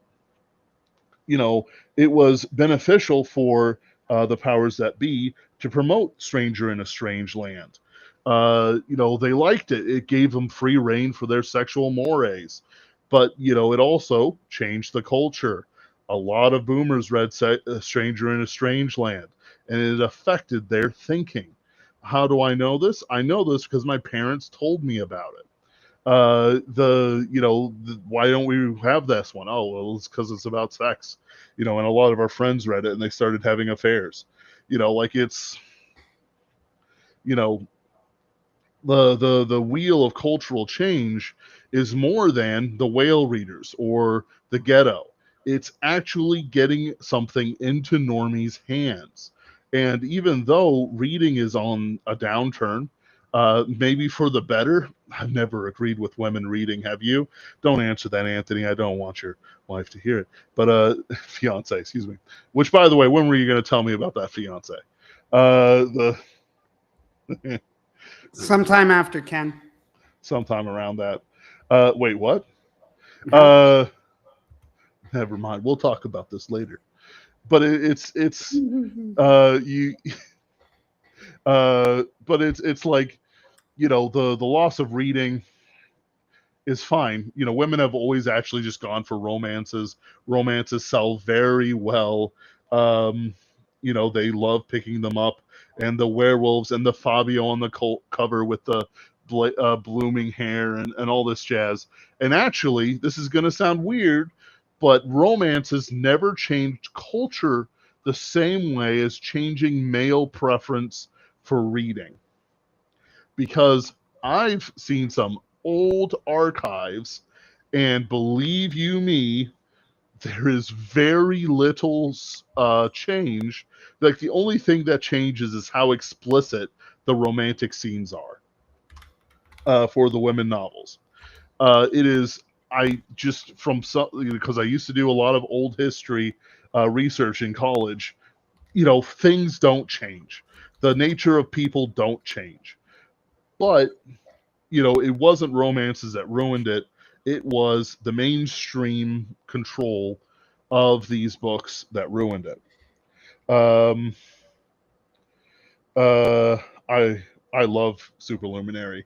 The Ralph Lister audiobook version uh, is just fantastic. The dude makes flying into a sun sound so serious, and he doesn't break. It's so good, I don't so know, good. man. I just really like. I disliked Ilya. That was one of my. That was the main character's name, right? No, no, Yeah. that's Somewither. Some. Oh. Yeah. I'm confusing the two books. Okay. Yeah. I take it back. I haven't read Superluminary yet. I was confusing Superluminary and Some Wither. Do you have an audible credit? I probably not. I've used it. Anyway, I'll read it uh, eventually. No, yeah. Sorry, Fiona. I confused the book. I have no opinion about Superluminary. I'm sure it's great. Some Wither I did not like very much. I was yeah. just granted this is all comparative to right, so it's like no, I mean It was it's like only an 8. yeah. Uh, on the other hand, I've been very on the record as being like, I wish that John wasn't on the Star Quest kick because I want to like it more than I do, but I just don't care enough about Star Wars to be invested in it. It's something that ER once said. He in his review of The Last Jedi, he goes like, honestly, I didn't grow up a Star Wars fan. He goes, now I respect the original trilogy for capturing the elusive quality of timelessness, but I didn't like grow up a fan of it. That's me, right? Like Yeah. I do respect the first three movies, especially Empire Strikes Back is a really great movie. But it's never going to be my favorite. And seeing like, oh, but this is Star Wars done right. It's like, I don't know, man. I didn't even really like Star Wars that much when it was done right. So it's like, now we got this whole series, and it's just like he's going to be spending years putting these books out when I just really want to see a book starring Tomorrow Moth. Yeah, me too, buddy. Uh, and I'm just like, it's kind of a bummer that we're not getting that. Uh, but it is what it is. Say Lovey. Exactly. I It's mean, yeah, go ahead. yeah. It's like my big point is that articles about men not reading as much as they used to, and all these concern troll tactics, they muddy the waters more than they actually speak truth. I was talking to a guy who's kickboxing and doing roofing, HVAC, and he's a bouncer with me, and he opens his Instagram, and 10 girls are sending him butt shots and stuff like that. I looked over to say something to him, and it was just a whole ass butt on the screen. Incredible. Yeah, like, and he's handsome too. He's great. He's a great guy. But it's one time I accidentally threw a flashlight at his girlfriend, and I had to explain things very quickly. To be fair, a 60-year-old was trying to fight me. The That's it. That's the whole story. No, I'm kidding. But it's like we were talking, and I mentioned, oh yeah, there's a lot of things going on with sculpting. He's like, oh, I love sculpting. What? I almost went to college for sculpting. And I'm like, what? And he knew some of my Twitter mutuals, like when it comes to sculpting, like, and it's like, huh? In reality, there are pressures in real life that are keeping men from art. He didn't make my choice. He's making a ton of money doing HVAC. He's thinking of starting his own company next year, and he's going to make a lot more money then. But it's like, I know a ton of men who are making choices that simply do not put them in the literary sphere. And if they want to do that, relax or something. If they have time to relax, they play video games because it's just a lot easier. They like Elden Ring, or they're doing a speed run challenge or a challenge. With other guys, it's like the family. They want to build that family and that house. And, quite frankly, they just don't read. And if they do read, it's the Bible. But what um, but with these, but with these articles that come out, they make for great Twitter engagement, but they don't necessarily reflect the truth of the matter, which is that the very same people that are promoting these articles, and I don't mean on Twitter and talking about them in the sphere, but the people who write these articles are also the people who want to keep men out of writing or reading or whatever. And it's something that needs to be recognized. If it's not recognized, what's going to happen is you're going to be stuck in an eternal cycle of, oh, it's bad and it's going to fall down. And I love you, Isaac Young, but you're kind of stuck in this circle, and your new audio series is doing better than ours, So I'm not like sour grapesing it, but at the same time, it's like you're missing the point. Zoomers are going to inherit the earth, and you have to kind of be chill with the bad things that are happening around us. The loss of these things aren't necessarily something that was, one, unforeseeable, and two, entirely meritless. And this is going to be my big point before I let Anthony have a couple minutes, and then we're going to close down. Yeah. In reality, mainstream quality literature was always aristocratic. I don't mean things that everyone in the household had, like the Lives of the Greek and Romans, Plutarch, the King James Bible, and I mean the King James Bible. Every household in America likely had Plutarch's Lives, a King James Version Bible, and Pilgrim's Progress. And they still have Pilgrim's Progress as one of the most printed books of all time, even though no one talks about it, which I think is a travesty. And I'm going to finish reading it on this channel sometime soon. The where does that come from? Well, that's not novels. That's not, romantic literature or whatever. That's actually something very mainstream and building of an aristocratic mindset. I went to Scotland last year, and I went through some manors. The books that they had were books on natural history, books on history, and things like that. It took a building preserved that was made in the 19. It was around World War, after, I think, just after World War One, or no, it was just before World War One. Excuse me. Where I saw novels that were written for the pleasure of it. Now, I'm not counting Dante's Inferno or something like that, but I'm saying that, like, a Victorian adventure novel, even things that were renovated and advanced in the Victorian times, their bookshelves, which they preserved, doesn't have anything new or entertaining. It was the study of a guy who lived with his family. He was I forget what he was, but he was some sort of manufacturer. And he had a famous architect build his house. What I think is happening fundamentally is a contraction back to the novel, the book in general, to that aristocratic mean, where people are not necessarily reading for pleasure of it. Like, there's sloth readers, whale readers, who will read about Captain gets into women's underpants as he searches for a long lost Earth. Guess what? There's a million of those on Kindle, and then once they're done with the series, they bundle them into a 10-pack, and then they do it again. It's no different from AI writing. It is fundamentally no different from AI writing. In fact, John De La Rose is more honest about his AI writing than some of the people are about their novels. It's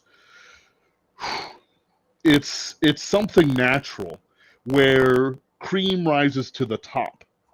And I'm not saying that you shouldn't write your novel But I'm saying that it's as Fiona Wolf says, and what Brian Niemeyer bangs his drum about all the time, and he's right to, is that you need to develop your neo-patronage. You need to have that marketing so that you know where the people who are buying your books are. Because even though Arkhaven may get that Peter Thiel bucks or whatever, not Arkhaven, I'm so sorry, Art Press, Yep. it's it's not the same at all. They're doing the marketing, but they also brought in Larry Correa, David Butler. I'm sure they're going to get Richard Fox eventually. And they have room for smaller authors I haven't heard of, which they do have had in there. I'm hoping like guys like Jacob Holo, who did a lot of work for like Bain, shows up there. Maybe he'll actually get that room to grow he needs. But it's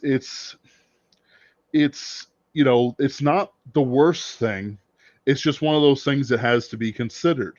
You know, there's a fundamental Christianity to Pinkerton's Ghosts that does not appeal to, people who give out book deals and whatever. But if Matt Walsh, even though, no offense to him, but I have him blocked on Twitter for a reason, because I hate his takes so much.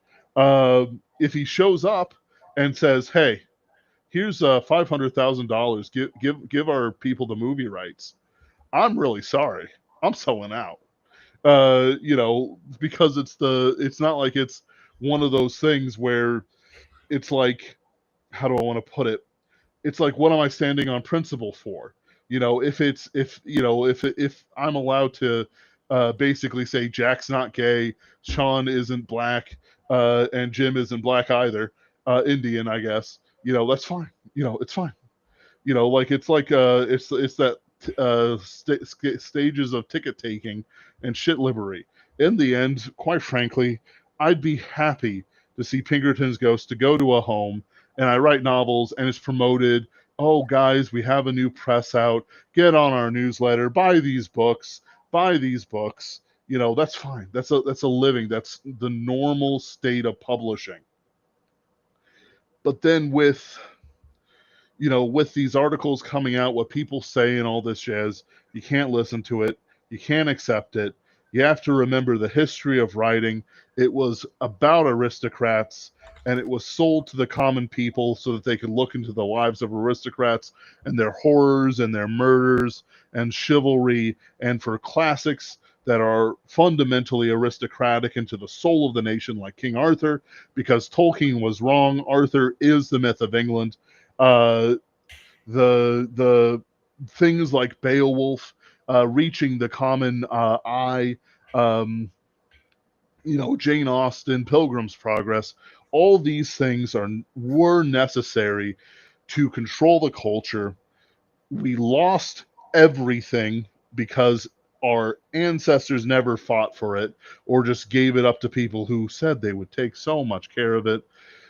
So we are going to reset back to what the mean of literature is, which is the aristocratic will seek out books and read them, but it will not be slop, and those common people will read the slop.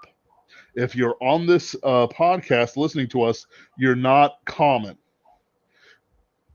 You're just not. Literally, we have, considering the number of listeners we Shut up. have, you are a No, very shut up. rare breed. Shut up. Anyway, shut up. I'm sorry, I Somebody. promise not to mention that anymore. I broke my promise. Anyway, your books will be edited more stringently from now on. The but it's that, like, I'm still like formulating this idea, and I'll probably do some shorts expanding it. Uh, where it's like what we choose to fill ourselves with will also be the thing that we expel. Quite frankly, there's been a lot of dreck when I was a child, when Anthony was a child, when our parents were children. Once the pulp era ended, quality went down in quite a few ways. It's why things like the Chronicles of Narnia and Lord of the Rings stand so strongly against all the rest of it. So whatever you sort of take from it, just understand that, quite frankly, the death of publishing that is so long mourned is actually fairly expectable. I guess that's the word I want. And that there's a path forward where it will become more aristocratic, which will in turn sort of build itself back up into quality.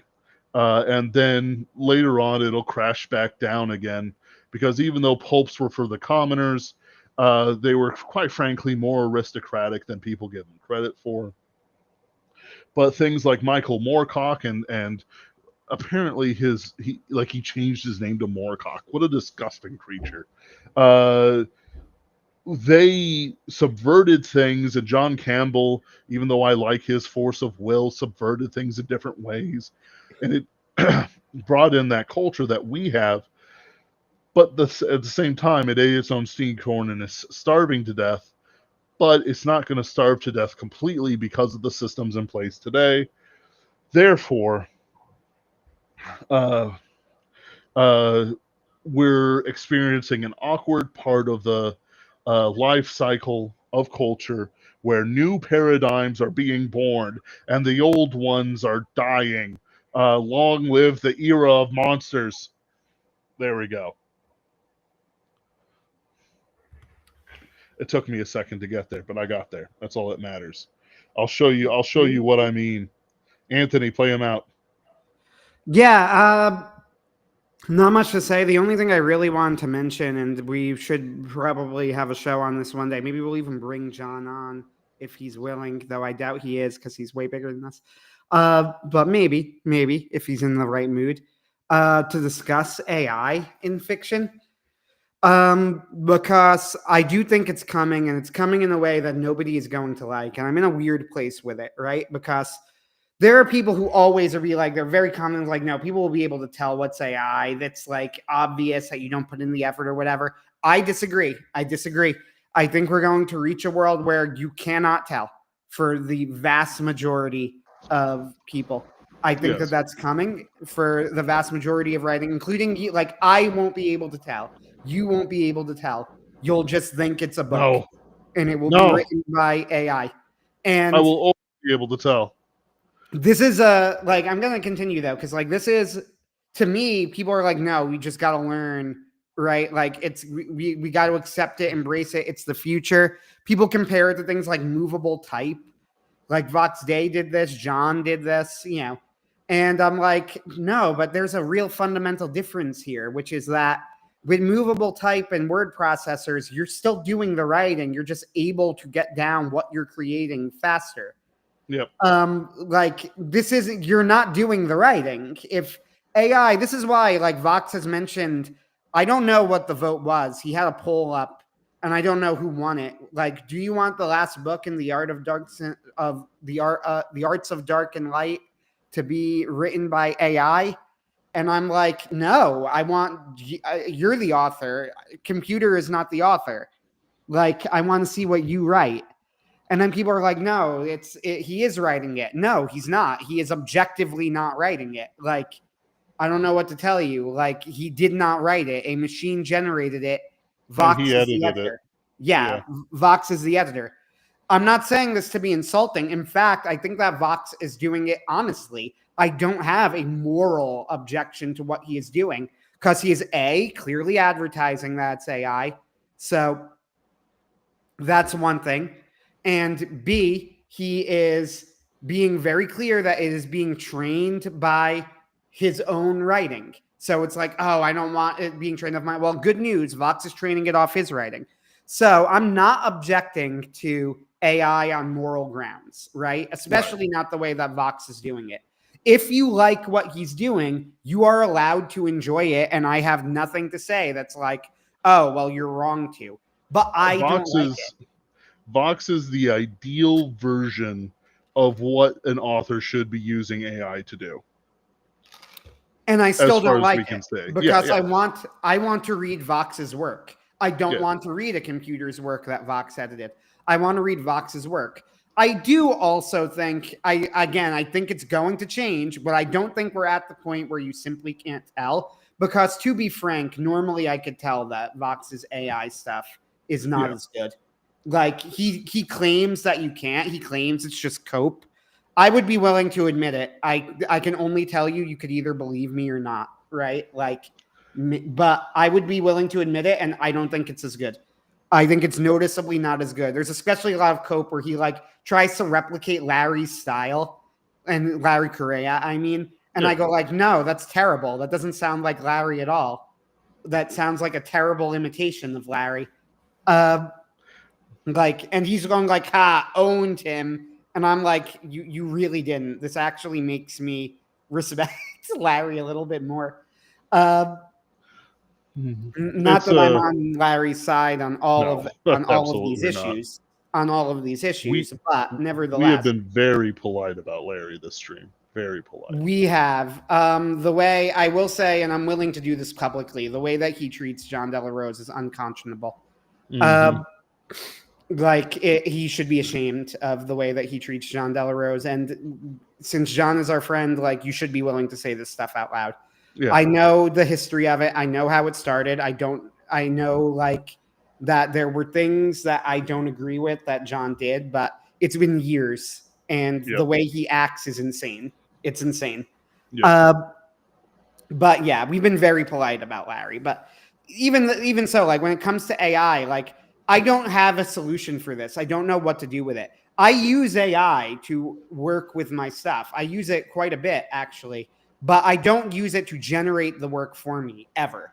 Right? Like Right. the most that I will use AI basically as a sounding board for ideas. You need to treat it, and the way you need to treat it is you can't treat AI as if it's an objective analysis. It's not, it never will be. It's not how AI works. It's always going to flatter you a little bit. It's always Yep. going to however, it is very useful as a sounding board. For example, when I wrote After Camelot, what I would do a lot of is I would I would say, this is my idea for a story. And then AI would be like, oh, hey, this is, they would call you a genius and you just have to ignore this shit, right? Like, whatever. It's always going to do that. So you just ignore it. And then you go, okay, right. But like, and then I will write a section, post it to AI and go, what do you think? And then it'll go like, here's what I would change. Sometimes what it changes is objectively worse and stupid. And then you ignore it. Sometimes, though, it's like, oh, hey, I didn't think of this. It's actually a good idea. Or I'll go, I'm stuck on this point. How do I transition to the next section? Occasionally, AI will help me with that. I was looking to brainstorm ideas to get a final story in there, and it would give me something to go, hey, I see there's potential in that idea. So I got the concept for The Last Banner of Arthur. To be clear, the very vague concept. This is a story about a village that was dealing with them. Like, oh, hey, a peasant's perspective. I didn't think of that, right? Like, okay. And then I would workshop it until I got to something I'm happy with. Then as I'm writing it, I'll feed and go, so like, how would, what do you think of the wording here? And then sometimes its wording will be better. And yeah, Bradford is correct. It's not really AI. I use it. I'm using AI very colloquially, but he's correct. We should get into the habit of calling it LLMs, I possibly prefer large. demon machines. Yes, but large language, but really though, like large Yeah, language it's models. LLMs. LLM is probably the better way to put it. Yeah, so like when I use the LLM, I don't, and it does hallucinate, which is why if I do ask it to look over my stuff, I will always have it summarize for me before it does anything so that I know it actually read it, because sometimes it won't. And you should, if you do use AI or an LLM, you should get into that habit, because otherwise it will just make stuff up. Like, as far as that goes as a tool, I think that AI can be extremely helpful, and I have used it with very good results for that. It does not generate my work for me. I won't do it. And the reason it doesn't do that, like, yeah, John is correct. Probably the objectively correct monetary decision would be to eventually use AI or an LLM to generate your work, right? But I don't want to. I want to write it. I want people to read what I wrote and give their opinions on my writing. I don't want them to give it an opinion on an LLM's writing that I edited. This is why I voted against when Vox was like, "Oh, should I just generate the last book with an LLM?" No, like I don't want you to generate it as an LLM. You wrote the series. Why do I want to? Why do I want the final book to be written by someone else or something else with you as the editor? Like that's insane. That's not what I signed up for. And it's like, oh no, but I approved it and it's very similar to my writing. Like it's an approximation of your writing that you've edited to make more All similar. right, Anthony. All right. It makes All me right. annoyed. All right. And I don't see a way out of this. The only thing I could say is Roald Dahl predicted this in the Great Automatic Grammatizator. Roald Dahl predicted this is actually kind of fearsome if you've read enough Roald Dahl. What's crazy is that this is like, that sounds like I'm shit posting, but I'm 100% on. Like that is 100% true. He 100% predicted LLMs taking over the writing industry in a short story written in like the fucking 1960s. I'm just gonna go over the comments. It's one of those things where it's like we're talking about our stuff, but let's be real. Our side is the smart side, the beautiful side, the true side, the side that actually understands the things it's playing with. I will remind everyone that an enemy-coded author forgot to take out the AI prompts from his novel. And not only that, or her, I forget which, who knows these days. And not only that, the editor missed it, the formatter missed it, the Yeah, that's insane. it's insane. So it's like we're talking about this stuff, but let's be real. We're sitting in ivory towers discussing things like gentlemen, even when I start calling it the demon machine and flinging my poo around like a monkey or something. I don't know what I'm doing. But, but the other side of it is living in caves and then burning themselves with fire deliberately while also claiming to be constantly inventing fire with their mind. Like it's absolute nonsense. You know, I take 100 Vox days over 10,000 of them any Oh yeah. day of the week. So it's whatever we say, take it with that kind of grain of salt. That these guys are absolute morons with AI, and Control Alt Revolt will eventually be proven right. Let me go over the comments from last we stopped. NK is as Vox said. She's how cynical America's become. Annihilation, Rokio deal. Yeah, I mean, like there's tickets and then there's tickets. Like there's money and then there's actually selling your soul. Did Jim Butcher sell his soul? I don't think so. For his show, a long time ago, it wasn't that good, but anyway. Former old pub Bradford Walker having to wake up to doing the marketing themselves, which most of them are not equipped or possess the acumen to do competently. So when I was at Dragon Con last time, I was selling books, and I did pretty well. I sold a lot of Jaji and others hardcovers. I ran out of my own stuff pretty quickly, and I sold a lot of Superversive Press stuff. And I met Jim Butcher, too. I was standing next to one of the heads of SWIFWA, Science Fiction Writers of America, at that time. She was, I don't think she was the leader, but she was up there. And she was a leader at one time. And basically, she stood there, hands wringing, for maybe 2 hours. I actually treated it kind of like a job, 4-hour sessions a day during the con. And I sold plenty of books and I hawked it. Hey, you guys look like Harry Potter fans. My friend Jaji Lamplighter Wright has just the thing for you. And I'd show them a picture of Rachel Griffin, and they'd be go gaga over it. It wasn't hard. I was selling crack to crack fiends, but she, with her books of poetry and some sort of weird sapphic sci-fi thingamabobber and her other paltry recommendations that no man can claim to have red blood after reading. Uh, she would just stand there. She had some people come up to her who knew her personally, and they bought a book or two. I'll grant her that. Friends did come up. She did have friends, but let's be real. For every 10 books I sold, she sold one. Maybe not even that. Like these old pub people have no idea how to do their own marketing. They have no idea how to do it in person. You could push them around inside their own meeting, and they don't do anything. Not that I know anything about that. I would certainly never admit to it. It's like it requires a certain force of personality, but they're all tigers online at best. Chihuahuas, perhaps, not tigers. Tigers are noble beings. I would gladly feed a tiger an Indian peasant for the nobility of God's creation.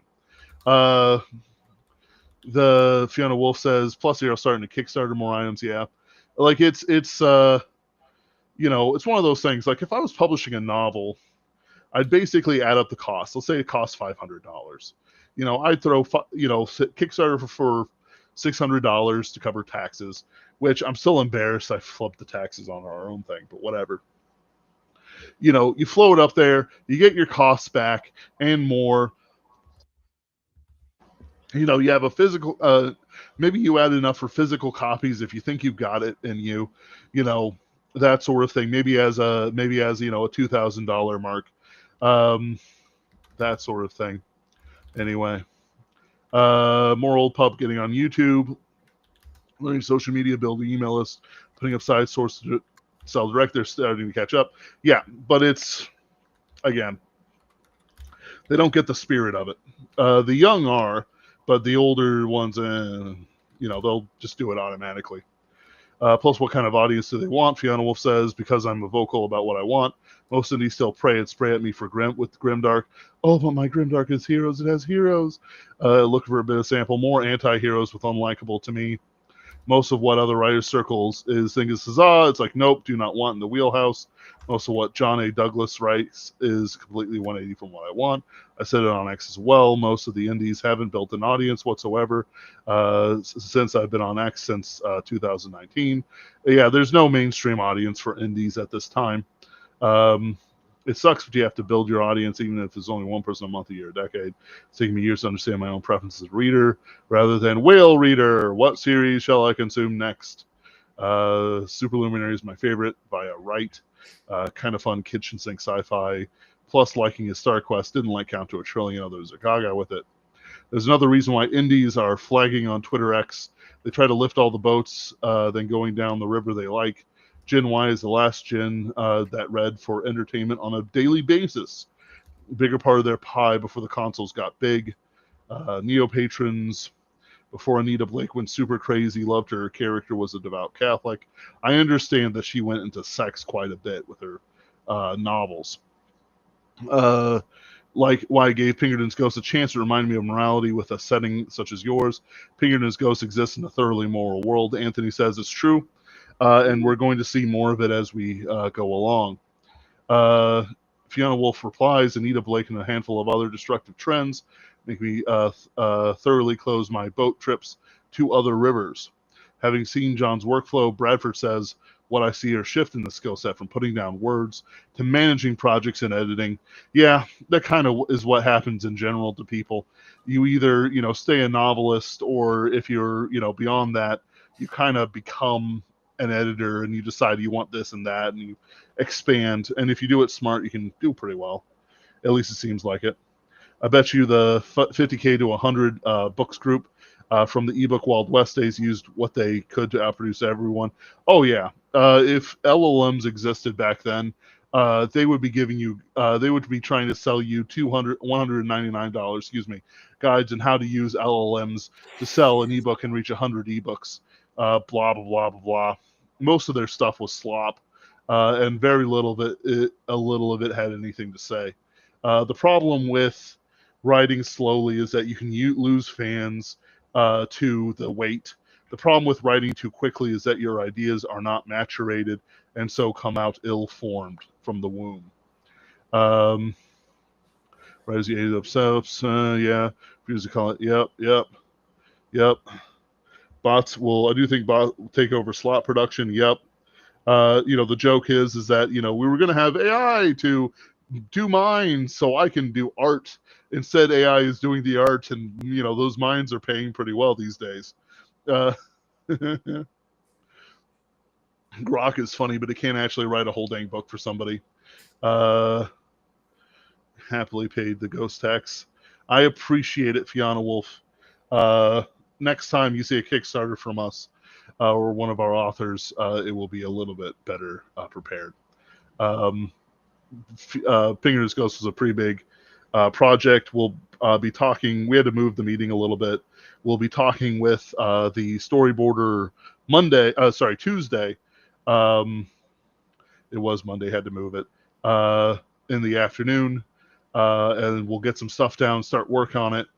Very exciting stuff. We are not sleeping on it. Anthony, do you have anything last to say? Are you good? No, I guess I'm good. Like, the only thing I'll say is that right now I am trying to grow my online presence since I just finished my first novel, which you have read in its entirety in piecemeal. Mm-hmm. As one of the beta readers, for which I thank you. Thank you. I'm currently going through small presses for it, so if you see my name on Twitter, just I'm there, I guess. Yep. Mostly fighting with pro-abortion folks, but quite frankly, they deserve it. Yeah, that was the biggest waste of time I've had in a while, and I knew it as I was doing it, but it's like a drug. It is, actually, unironically. But it's like why I don't fight like the Catholic stuff, but I keep I had. The thing is that, like, with the abortion stuff, that's like, no, I'm going to I have hated abortion for many years, and I have put my money where my mouth is with it. I've done like the sidewalk counseling stuff, right? So, and I'd like to do more one day. I didn't do it for that long because it was just the period of time in my life where I was able to, and I did it. But anyway, like, so because of that, I feel like, okay, I could say something, and I know that most of the people who follow me are going to agree with me, but I'm not big enough to get like people piling onto my side. So it was just me arguing with two idiots for hours, and then you just like, they're like, yeah, that's not healthy, right? And I'm like, yeah, I know it's not healthy. Shut up. And then I'm like, no, I've achieved enlightenment. With the Catholic Protestant stuff, I absolutely ignore all of it because it's so, like, it's that meme. It's that meme that someone says, like, hey, Protestant churches are gay. Oh yeah, and it's like, no, then how come Catholics have ugly churches? Because the Protestants infiltrated. That's stupid. You're stupid. And then they said, anyway, ready to have the exact same fucking conversation tomorrow? It's like, yes, bestie, love you. And I'm like, that's every conversation. It's like somebody makes a thing. It's like Mary has no other sons but Jesus. This is obvious. Someone posts in response, well, then how come the Bible says brothers? That's the Greek word adelphos. Oh, yeah? Well, then why does Paul say? And it's like, you had this, like, I understand and I have a position on this, as you do as well, but you have this conversation every day. Like, it's why? True. Why are you saying it again? Anyway, yeah, you just have to let it go. That's why, if you look at, well, it's like with the thing I posted. Let me see here. Where? Oh yeah, there it is. So Stephen Carson quoted something from Treblewo's book, basically about Satan's interaction with the modern world and how he's pulling people into hell. But he mentions that Satan's not going after justification or Jesus's nature at this time. No, he just said he's not going after it. And I mentioned a historical thing that, well, yeah, actually Satan has gone after justification and Christ's nature at different times.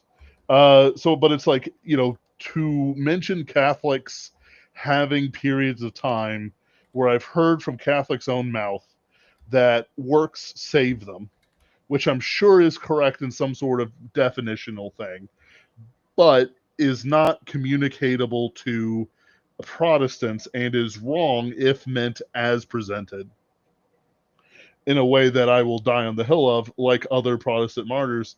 It's like I still, like, okay, how do I not rile up Catholic followers? Oh, I write uneducated Catholics and Orthodoxes, which is more or less true. It's it's one of those things. Anyway, I think we've covered everything we want.